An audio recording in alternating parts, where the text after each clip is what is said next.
Hello everyone, welcome to the Yukti talk show. आज हम बात करेंगे कोलेस्ट्रॉल के बारे में। ये एक हाउस होल्ड नेम बन चुका है। इस बीमारी के बारे में इंटरनेट पर बहुत इन्फॉर्मेशन है, बट सही इन्फॉर्मेशन ढूंढना उतना ही मुश्किल है। आज हम कोलेस्ट्रॉल के बारे में, उसकी मैनेजमेंट टेक्निक्स के बारे में और बहुत सारी इन्फॉर्मेशन जानने के लिए बात करेंगे एक MD Ayurveda doctor and expert in Ayurvedic nutrition doctor Rita Bahl से। तो welcome doctor to our show. Thank you.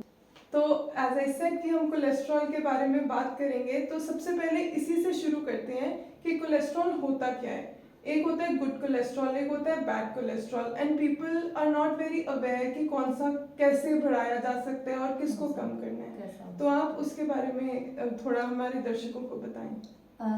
जो कोलेस्ट्रॉल वर्ड है, ये वर्ड सुनते ही काफ़ी लोग घबरा जाते हैं कि कोलेस्ट्रॉल शायद बहुत एक नेगेटिव वर्ड है हमारे लिए। But cholesterol is very very mandatory for our body, but it should be good. ये गुड होना चाहिए। सबसे पहले जो कोलेस्ट्रॉल है, काफ़ी लोग ये भी सोचते हैं कि शायद इसका ताल्लुकात शायद तेल खाने से, जो हम प्लांट बेस्ड ऑयल खाते हैं, तो ऐसा बिल्कुल भी नहीं है। बिकॉज कोलेस्ट्रॉल एक ऐसा फैट है हमारी बॉडी में जो लिवर खुद बनाता है। बिकॉज हमारी बॉडी की रिक्वायरमेंट है, कोलेस्ट्रॉल को कुछ फंक्शनिंग्स में यूज़ किया जाता है।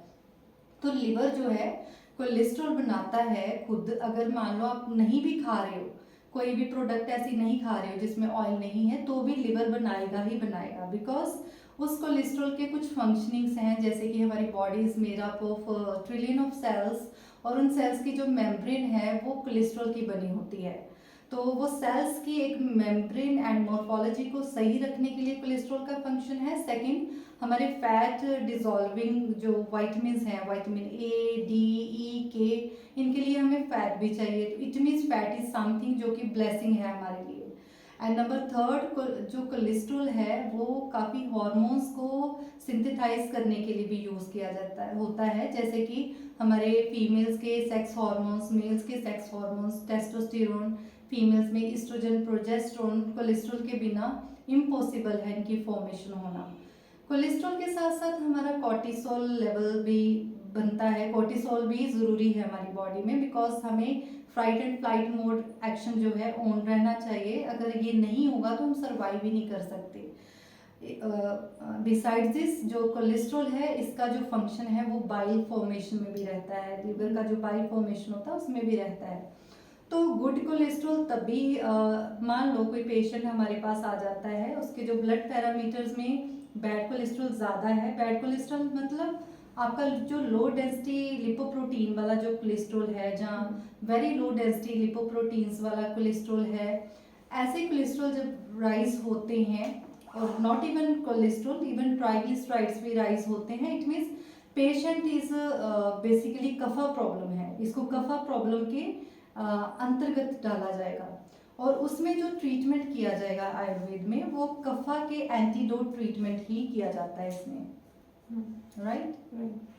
तो ये जैसा आपने बताया कि गुड भी होता है, बैड भी होता है, HDL and as you told LDL और VLDL।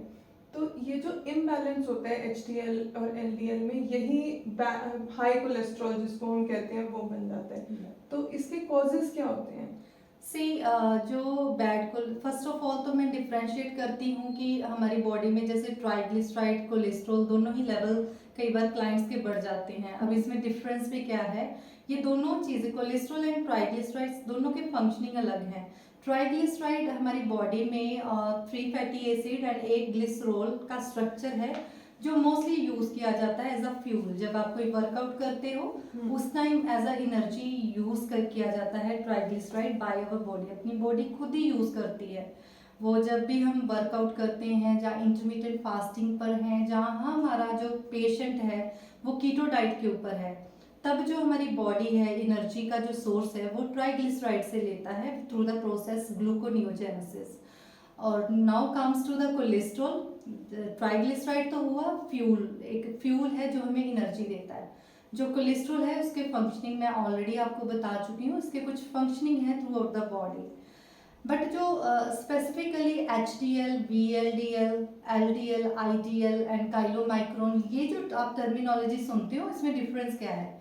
ये सब हमारे ब्लड में प्रेजेंट रहना बहुत ज़रूरी है। बट हमारे ब्लड में HDL की रेशियो ज़्यादा होनी चाहिए एंड जो very low density quality of lipoprotein cholesterol है, इसकी जो वैल्यूज़ हैं वो कम रहनी चाहिए। क्यों? क्योंकि जो लिपोप्रोटीन्स होते हैं जैसे कि HDL, high density lipoprotein cholesterol, ये लिपोप्रोटीन्स क्या करते हैं, ये कोलेस्ट्रॉल के साथ बाइंड होके पूरी बॉडी में सर्कुलेट होते हैं। जो हमारा ब्लड है वो लिवर से सेल्स की ओर और सेल से लिवर्स की ओर जो कोलेस्ट्रॉल है वो ट्रांसपोर्ट होता है। उसको ट्रांसपोर्ट करने के लिए जो कैरियर है वो है लिपोप्रोटीन्स। तो जो लो डेंसिटी लिपोप्रोटीन्स होते हैं वो कोलेस्ट्रॉल को लिवर से सेल्स की ओर लेके जाते हैं, और डेफिनेटली जब वो सेल्स की ओर लेके जाएंगे तो जो आर्टरीज हैं उनके थ्रू ही जाएंगे। तो हमारी आर्टरीज कुछ ऐसे होती है, मान लो ये आर्टरीज है, आर्टरीज की 3 लेयर्स हैं, tunica interna, tunica media and tunica externa, right. जब इसमें से ब्लड फ्लो कर रहा है तो नेचुरली उसमें जो कोलेस्ट्रॉल है जो कि बाइंड हुआ है लिपोप्रोटीन्स के साथ, अगर वो level low quality of lipoproteins का लेवल बहुत लो ज़्यादा होगा तो वो इसके वॉल्स के साथ चिपकना शुरू हो जाता है, जो इन फ्यूचर प्लाक्स फॉर्मेशन भी कर देता है, ठीक है। और फिर वो सेल्स तक भी ब्लड जाता है, और सेल्स को भी कोलेस्ट्रॉल चाहिए उसकी सेल मेम्ब्रेन के लिए एंड और फंक्शनिंग के लिए। बट जो हाई डेंसिटी लिपोप्रोटीन हमारी बॉडी में क्यों ज़्यादा होना चाहिए, बिकॉज हाई डेंसिटी लिपोप्रोटीन उल्टा फंक्शनिंग करता है, जो कि लो डेंसिटी लिपोप्रोटीन क्या करता है, लिवर से सेल की ओर ब्लड को लेके जाता है कोलेस्ट्रॉल को, और जो हाई डेंसिटी लिपोप्रोटीन है वो कोलेस्ट्रॉल्स को डिसॉल्व करके उसको दोबारा से लिवर में ले जाता है, और लिवर उसको दोबारा फ्लश आउट कर देता है through the gut and intestine, okay. इस तरीके से हाई डेंसिटी लिपोप्रोटीन हमारे कोलेस्ट्रॉल को, बैड कोलेस्ट्रॉल को कम करता है। तो आपका जो क्वेश्चन था डेट इज रूट कॉज क्या है। रूट कॉज सबसे पहले जैसे ये डिजीजेस पहले एंशिएंट टाइम में नहीं थी, हमारे एंसेस्टर्स जो फोर फादर्स थे दे वर डिजीज फ्री, उनको इतनी प्रॉब्लम्स नहीं थी। तो रीजन है 3S, हमेशा याद रखो, sedentary lifestyle, second stress levels बहुत लेना, क्योंकि अगर आप स्ट्रेस में हो, आप कार्बोहाइड्रेट रिच फूड की डिमांड होती है बॉडी की, स्वीटन चीज़ों की डिमांड ज़्यादा होती है। Third one is sleep deprivation, अगर आप नींद अच्छे से नहीं ले रहे हो। Fourth one is lack of awareness of the diet which is related to high cholesterol की जो डाइट है, आपको डाइट का अगर नॉलेज नहीं है तो आप खाली मेडिसिन पर ही डिपेंड रहोगे। तो बेसिक ये रूट कॉज हैं। इसके अलावा अगर आप जो एनिमल वेस्ट जो फूड है वो ज़्यादा खा रहे हो, नॉन वेजिटेरियन फूड्स, एंड जो प्रिजर्व्ड एंड पैक्ड फूड है, जैसे पैकेट्स में जो फूड आता है वो ट्रांस फैट रिच फूड होता है। जितना ज़्यादा आप trans fat through the preserved and packet food खाओगे तो आपकी बॉडी में बैड कोलेस्ट्रॉल क्वालिटी बढ़ेगी, ओके। और इसके साथ साथ रिफाइंड ऑयल, हम ऑयल्स की सेल्फ लाइफ को बढ़ाने के लिए जो इंडस्ट्रीज हैं वो ऑयल्स को रिफाइंड कर देते हैं ताकि उनकी शेल्फ लाइफ बढ़े और हम मैक्सिमम टाइम तक उसको यूज करें। बट वो हमारी बॉडी में क्या कर देते हैं, बैड कोलेस्ट्रॉल को बढ़ा देते हैं। तो these are the basic reasons, और भी होते हैं but these are the basic reasons. तो जो आजकल का लाइफस्टाइल है ये कहीं पे काफी इम्पैक्ट करता है कि कोलेस्ट्रॉल कितना बैलेंस में रह रहा है हमारे में, राइट? Yes, definitely. तो ऐसे हमने बहुत सारे केसेस पेशेंट्स के देखे हैं, आपने भी देखे होंगे कि पेशेंट्स को ना बहुत देर बाद रियलाइज होता है कि हमें कोलेस्ट्रॉल है, और they don't take it very seriously जो अर्ली साइंस एंड सिम्टम्स होते हैं, क्योंकि कई लोगों को लगता है कि हम पतले हैं, हम फिट हैं, तो हमें कोलेस्ट्रॉल हो ही नहीं सकता, that is the general notion. तो आप थोड़ा बताएं कि अर्ली साइंस एंड सिम्टम्स क्या है कोलेस्ट्रॉल के, कि अर्ली स्टेज पे ही इसको पकड़ लिया जाए। So patient comes with some sign and symptom related to high cholesterol. तो mostly patient को lethargy, they usually feel like कि बहुत ज़्यादा एक्सर्शन होती है, breathlessness होती है on exertion, एंड जो टिपिकल साइंस जो अपीयर भी होते हैं दैट इज ज़ैंथीलैज़मा, मोस्टली आईज के ऊपर ज़ैंथीलैज़मा हो जाता है कुछ क्लाइंट्स को। ब्लड प्रेशर का हाई होना भी एक सिम्टम है जो इंडिकेट करता है कि यहाँ पर बैड कोलेस्ट्रॉल हो सकता है। बट आई वुड से कि जिन क्लाइंट्स का अगर कोई साइन एंड सिम्टम्स भी नहीं आ रहे उनको भी अपना लिपिड प्रोफाइल करवा लेना चाहिए, मे बी हो सकता है किसी को भी। आप अभी ज़ैंथीलाज़्मा के बारे में बता रहे थे, तो वो एग्जैक्टली क्या होता है? If our viewers want to check कि उनको है या अभी नहीं है। समटाइम आईज के ऊपर जो येलो कलर का प्लाक्स दिखते हैं, आईलिड पे। आईलिड के ऊपर जो स्किन के नीचे नीचे येलोइश कलर का जो एडिपोज टिश्यूज की जो डिफॉर्मिटी हो जाती है, तो उसको ज़ैंथीलाज़्मा बोलता है। और मोस्टली फीमेल्स में मैंने ये मैक्सिमम देखा है, और फीमेल्स आर नॉट अवेयर कि उनको शायद बैड कोलेस्ट्रॉल बॉडी में बढ़ रहा है। तो मैं रिकमेंड करूंगी हर एक क्लाइंट को कि उनको अपना लिपिड प्रोफाइल, एलएफटी फंक्शनिंग हमेशा चेकअप करवाते रहें on the regular period of time. तो जैसे कि आपने अभी बताया कि कई साइंस एंड सिम्टम्स कोलेस्ट्रॉल के ऐसे होते हैं जो आप बता नहीं पाते हो immediately, Yes. You can't recognise them.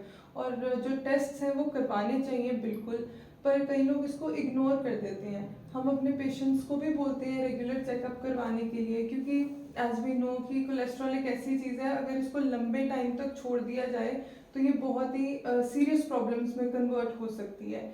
तो आप हमारे व्यूअर्स को थोड़ा बताएं कि इसको इसलिए ठीक रखना ज़रूरी है क्योंकि ये आगे कौन सी कॉम्प्लिकेशंस को लीड कर सकती है। हमें स्टेप तभी ही उठा लेना चाहिए जैसे ही हमें पता चलता है कि हमारी बॉडी में बैड कोलेस्ट्रॉल लेवल्स बढ़ चुके हैं, या ब्लड प्रेशर हाई होने के चांसेस भी बढ़ चुके हैं। बिकॉज ये धीरे धीरे जो, जैसे कि मैंने पहले बताया कि इसमें आर्टरीज ब्लॉक हो जाती हैं, राइट, इसमें प्लाक्स बन जाते हैं। तो अगर आर्टरीज ब्लॉक हो रही हैं तो सेल्स को जो ब्लड जितनी क्वांटिटी में मिलना चाहिए वो नहीं मिलता। तो similarly happens with heart also. Heart भी एक ऐसा ऑर्गन है जिसको उसको भी ब्लड चाहिए नरिशमेंट के लिए। अब heart is made up of cardiac cells, okay. तो हर सेल को एक नर्चरिंग एंड न्यूट्रिशन चाहिए जो कि ब्लड के थ्रू ही मिलेगी।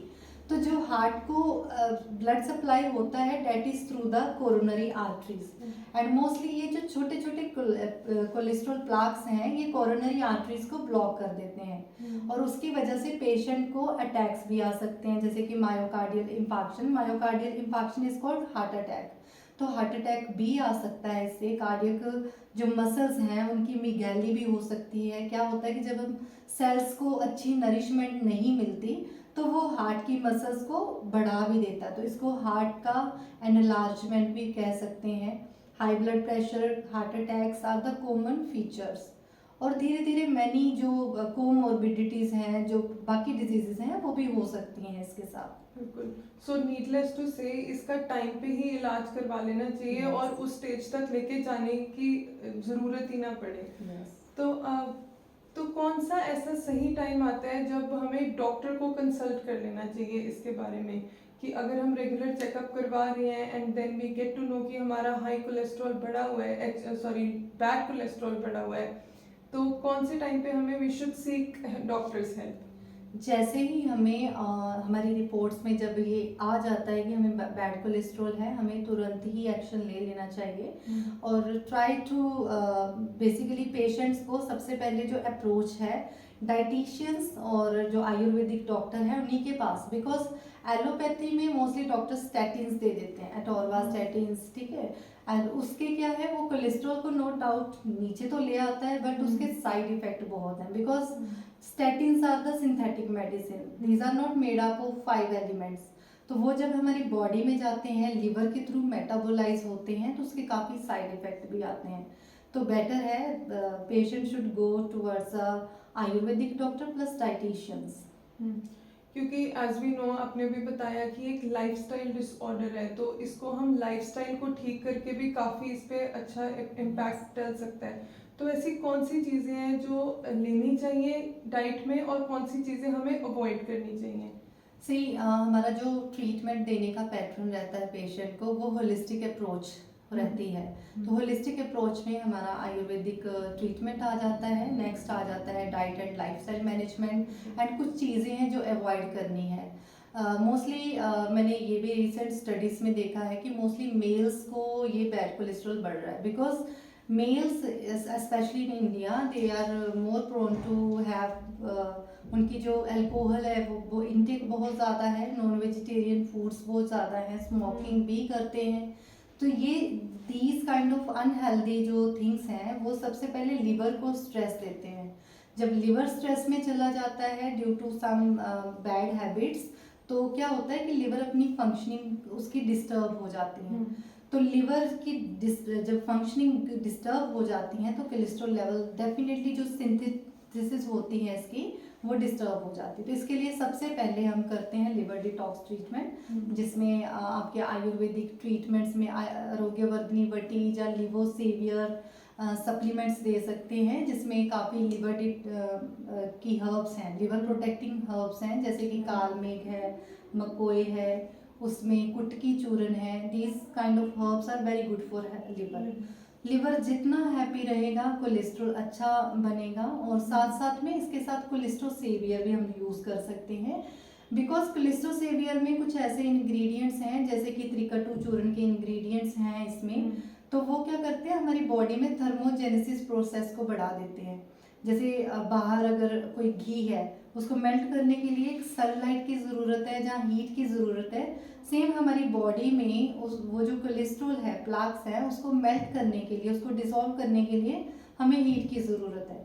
अब वो हीट कहाँ से मिलेगी? कुछ हर्ब से जो जिनमें फायर एलिमेंट ज़्यादा होता है। तो कोलेस्ट्रॉल सेवियर्स में ऐसी हर्ब्स हैं, ऐसे कम्बिनेशंस हैं जिससे फायर एलिमेंट बढ़ता है और वो कोलेस्ट्रॉल को डिसॉल्व करता है। सो लिवोसेवियर एंड कोलेस्ट्रोसेवियर के साथ साथ हम रिकमेंड करते हैं डाइट प्लान, जिसमें हम मोस्टली क्लाइंट्स को फाइबर रिच फूड देते हैं। जितना ज़्यादा हम फाइबर लेते हैं, बट फाइबर की क्वांटिटी भी आप डाइटिशियन से पूछ कर ही लोगे।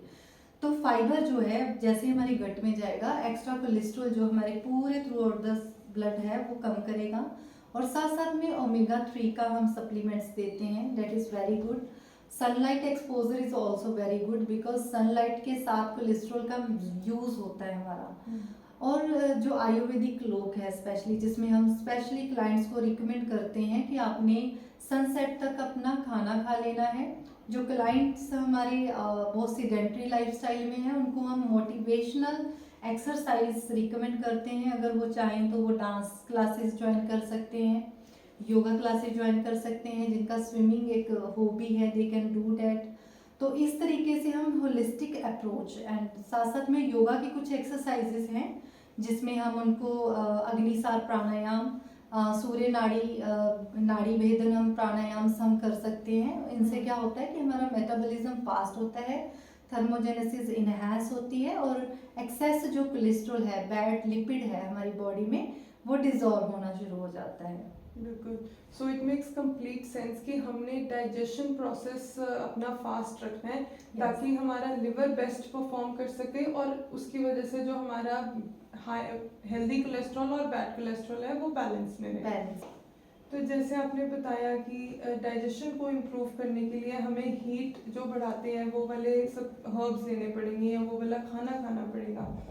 तो एक मिसकंसेप्शन है आयुर्वेदिक ट्रीटमेंट को लेके कि ये बीपी बढ़ाता है क्योंकि ये गर्म होता है, और ये हाई ब्लड प्रेशर के साथ साथ बॉडी में इन जनरल हीट बढ़ा सकता है। तो ये वाला मिसकंसेप्शन आप हमारे व्यूअर्स के लिए क्लियर करें, क्योंकि आपने अपने पूरे प्रैक्टिस में बहुत सारे पेशेंट्स को आयुर्वेदा से ट्रीट किया होगा। यस, तो इसके लिए हम क्या करते हैं, कुछ हर्ब्स होती हैं जो बहुत थर्मोजेनेटिक होती हैं, बॉडी में एकदम से हीट बढ़ा देते हैं। जो तो क्लाइंट्स हमारे बात एंड कफ के रहते हैं उनको इतना इश्यूज नहीं आता, बट पित्त वालों को इश्यूज आ सकते हैं। तो उसके लिए हम क्या करते हैं, जैसे कि मैंने बोला कि कोलेस्ट्रोसेवियर को लिवोसेवियर के साथ ही देना। तो लिवोसेवियर में कुछ ऐसे इंग्रेडिएंट्स हैं जो कूलेंट्स हैं, ठंडे होते हैं। उसके साथ साथ अगर ज़रूरत पड़ी तो महाशंखवटी हम साथ में दे सकते हैं, ताकि ब्लड की जो बहुत एक्सेस हीट है उसको न्यूट्रलाइज भी कर दें। और साथ साथ में डाइट प्लान्स में कुछ ठंडी चीज़ें जैसे कि जौ की रोटी आप लिख सकते हो, ठीक है। और साथ साथ में इसमें जौ का सत्तू, कोकोनट वाटर, आम का पन्ना, ठीक है, इस तरीके से चीज़ें हम ऐड कर सकते हैं। एंड स्पेशली मैं अपने क्लाइंट्स को ये भी सुजेस्ट करूँगी कि जिनको बैड कोलेस्ट्रॉल ज़्यादा होता है, they should prefer to take plant based oils जो उनके एरिया में अवेलेबल है। जैसे कि पंजाब में सरसों का ऑयल इज़ वेरी कॉमन, मूंगफली का ऑयल इज़ वेरी कॉमन। तो सरसों का oil is very good quality, जो कि हाई कोलेस्ट्रॉल, बैड कोलेस्ट्रॉल को रिड्यूस करता है। तो in this way this is the holistic approach जो कि आप कर सकते हो। आपको सिर्फ डाइट एंड आयुर्वेद ट्रीटमेंट नहीं, आपको लाइफस्टाइल भी एक्टिव रखना है। सारा दिन आपको एक्टिव रहना है। खाना खाने के बाद आपको मूवमेंट्स करनी है ताकि जो बॉडी में कोलेस्ट्रॉल बढ़ा है वो यूटिलाइज भी हो हमारे सेल के थ्रू। राइट। तो जैसे डॉक्टर रीटा बेल ने बताया कि ये एक होलिस्टिक अप्रोच है, तो जब आप अपने डॉक्टर से कंसल्ट करके सप्लीमेंट्स लेते हैं तो नीडलेस टू से कि आपको अपने डॉक्टर के साथ थोड़ा इन टच भी रहना चाहिए, क्योंकि जो हर्ब्स हैं दे आर हाईली इफेक्टिव। तो उससे बॉडी में चेंजेस आएंगे, तो वो चेंजेस को मॉनिटर करने के लिए आपको अपने डॉक्टर और डाइटिशियन के साथ हमेशा इन टच रहना चाहिए। Now when we talk about cholesterol, तो ये जो ऑयल्स वाली डिबेट है is the first one that comes up कि घी खाना चाहिए या रिफाइंड ऑयल खाना नहीं चाहिए। तो इसमें आपका क्या है कि कुकिंग में जनरली कौन सा ऑयल यूज हो?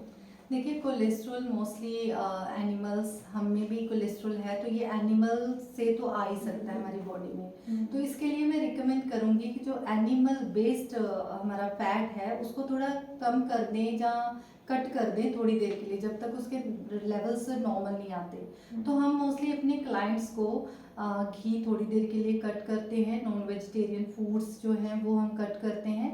उसके बजाय जो एक्स्ट्रा वर्जिन ऑयल्स हैं, जैसे कि सबसे best quality of oil is coconut oil, even कच्ची घनी का जो तेल है वो भी आप यूज़ कर सकते हो। एक्स्ट्रा वर्जिन कैनोला या एक्स्ट्रा वर्जिन ऑलिव ऑयल भी यूज़ कर सकते हो। तो इसका ज़्यादा लेना देना मतलब एनिमल जो बेस्ड प्रोटीन्स ऑयल्स हैं उससे है, मतलब उससे आपका कोलेस्ट्रॉल लेवल्स बैड होने के चांसेस हो सकते हैं। ओके। तो डॉक्टर बेल, हम जब मेडिकल कैंप्स लगाते हैं different parts of the country में, एक चीज़ बहुत ही कॉमनली हम सुनते हैं कि हम ब्लड थिनर्स ले रहे हैं या हम स्टैटिन्स ले रहे हैं, तो उसके साथ सब कुछ कंट्रोल में ही है, बीपी की गोली खा लेते हैं तो सब ठीक हो जाता है, और कोलेस्ट्रॉल के लिए हम स्टैटिन्स ले ही रहे हैं। तो क्या ज़रूरत है हमें हर्ब्स खाने की या डाइट मॉनिटर करने की? तो हम तो डेफिनेटली काउंसलिंग करते हैं बिकॉज वी वांट कि पेशेंट्स का जो रूट कॉज है बीमारी का वो ठीक हो सके। But coming from you that will be a great help. तो आप भी थोड़ा सा हमें हमारे व्यूअर्स को बताएं। एक्चुअली हाँ, ये ट्रबल आती है पेशेंट की काउंसलिंग करते टाइम। तो ये सब पेशेंट्स के लिए हैं, जो सिर्फ हाई कोलेस्ट्रॉल वाले नहीं, बाकी पेशेंट्स के लिए भी है ये एग्जांपल कि आपका जो है ना ब्रेन वॉश हो चुका है। हमारे जो एलोपैथिक जहाँ मॉडर्न सिस्टम जो ट्रीटमेंट का है वो क्या करते हैं, उन्होंने वेस्टर्न सिस्टम को कॉपी किया हुआ है, हालांकि हम इंडिया में रह रहे हैं, राइट। और हम क्या करते हैं, हमें सिखाया गया है उन डॉक्टर्स को भी और आपको भी कि आपने जो बीमारी है, कोई भी डिजीज़ है, उसको उसका रूट कॉज एड्रेस नहीं करना, आपने उस बीमारी को दबाना सिखाया गया, ना कि उसको बीमारी को बाहर निकालना। ओके, जैसे कि फॉर एग्जांपल मैं इसको एक एग्जांपल से समझाती हूँ। मान लो आपके एक कमरे में बहुत ज़्यादा स्मेल आ जाए और फैल जाती है, तो अगर मैं आपको सुजेस्ट करूँ एज अ डॉक्टर कि आप उसमें डीओ स्प्रे करो और रिलैक्स करो, अगले दिन फिर से स्मेल आती है और मैं कहती हूँ डीओ स्प्रे करो और फिर रिलैक्स करो, बट उस स्मेल का जो रूट कॉज है वो आप एड्रेस नहीं करते। मे बी उस कमरे में कोई चूहा मरा हो या कुछ हुआ हो, वो तो रूट कॉज आपने एड्रेस नहीं किया। तो जो आयुर्वेदिक डॉक्टर्स हैं या डाइटिशियंस हैं वो रूट कॉज को एड्रेस करेंगी, वो देखेंगे कि आपका कारण क्या है, वो स्मेल जो कमरे में क्यों आ रही है, वो उसको क्योर करेंगे, उसको निकालेंगे थ्रू द शोधन क्रिया या डिटॉक्सिफिकेशन प्रोसेस के through. Similarly happens with body, जब आपको कोई बीमारी होती है, जैसे कोलेस्ट्रॉल हाई हो गया, बैड कोलेस्ट्रॉल हाई हो गया, तो हम एड्रेस करेंगे कि उसका रीज़न क्या है, क्या सेडेंट्री लाइफस्टाइल है या पेशेंट अल्कोहल इनटेक ले रहा है। अगर इस वजह से है वो रूट कॉज को, तो हम धीरे धीरे पेशेंट को मोटिवेट करके तो निकाल ही देंगे। और साथ साथ में जो बॉडी का इम्बैलेंस हुआ है, जैसे कोलेस्ट्रॉल बैड है तो लिवर को हम डिटॉक्स करेंगे, लिवर को हैप्पी करेंगे, साथ साथ में ब्लड के जितने भी पैरामीटर्स हैं, उसके जितने भी लिपिड प्रोफाइल, आयरन लेवल्स, सबको बैलेंस करेंगे by addressing the root cause and cure the disease. We are not basically providing the symptomatic treatment. हम जो ट्रीटमेंट करते हैं डेट इज क्योर ट्रीटमेंट, उसमें पेशेंट को क्योर किया जाता है, ना कि pacify. So thank you so much, Dr. Rita, for taking out the time and educating us and our viewers about cholesterol. I hope कि जो आपने टिप्स दी हैं उसको हमारे व्यूअर्स इम्प्लीमेंट कर पाएंगे अपनी लाइफस्टाइल में। तो आगे बढ़ते हुए thank you so much viewers for watching this video. और आज हमें डॉक्टर बेल ने बहुत सारी इन्फॉर्मेशन दी है कोलेस्ट्रॉल के बारे में। So to understand this carefully feel free to watch this video again, and if you haven't done already, please do subscribe to our channel because we will be coming up with more such videos on other diseases और उनको कैसे manage हम कर सकते हैं। So thank you so much. Do take very good care of yourselves. Thank you. Thank you.